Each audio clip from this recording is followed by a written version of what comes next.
Bismillahirrahmanirrahim. Assalamualaikum warahmatullahi ta'ala wabarakatuh. Assalatu wassalam asrafil anbiya wal mursalin wa ala alihi wa sahbihi ajmain, amma ba'd.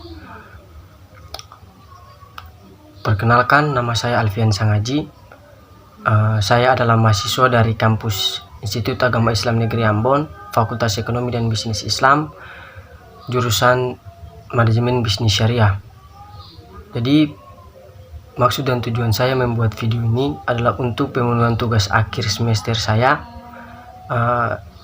dan nantinya video ini saya akan menjelaskan tentang hukum al-wakalah di dalam mata kuliah fikih muamalah.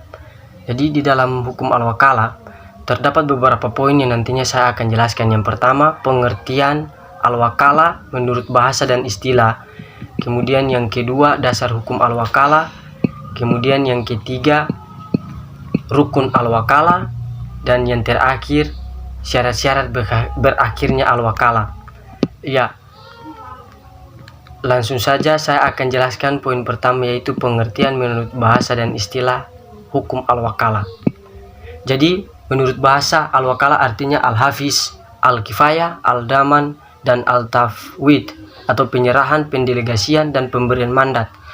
Sementara al-wakalah menurut istilah, yaitu yang pertama menurut Malikiyah, al-wakalah adalah seseorang menggantikan atau menempati posisi orang lain dalam hak kewajiban.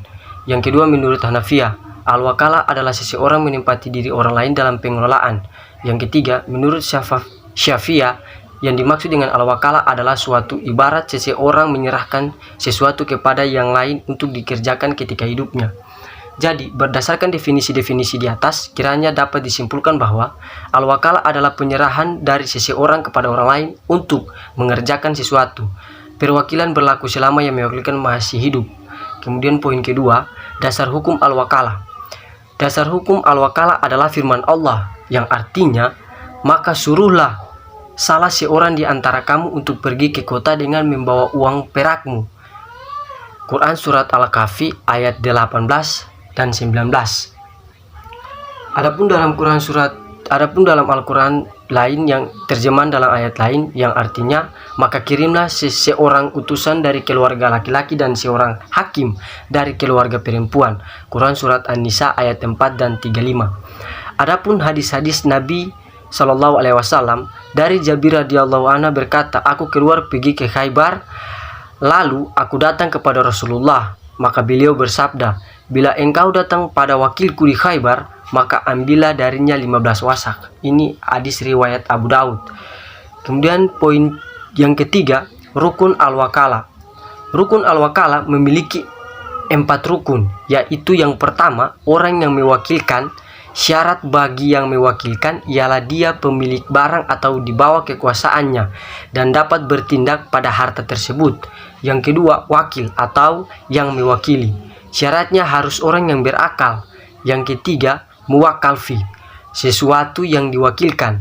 Yang keempat, sigat, yaitu lafaz yang mewakilkan dan wakil menerimanya, izab dan kabul. Kemudian yang terakhir, syarat-syarat berakhirnya al-wakalah. Yang pertama, jika salah satu dari yang berakat meninggal dunia. Kemudian yang kedua, bila salah seorang berakat gila. Yang ketiga, dihentikannya pekerjaan yang dimaksud.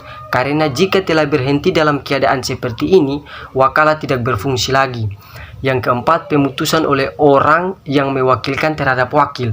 Dan yang terakhir, keluarnya orang yang mewakilkan dari status pemilikan.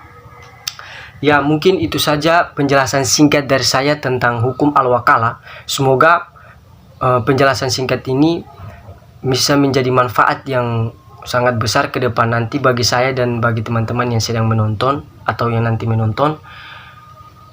Dan semoga kita bisa mengamalkan hukum-hukum al-wakalah di kehidupan sehari-hari. Mungkin itu saja yang bisa saya sampaikan. Kurang dan lebihnya saya mohon maaf.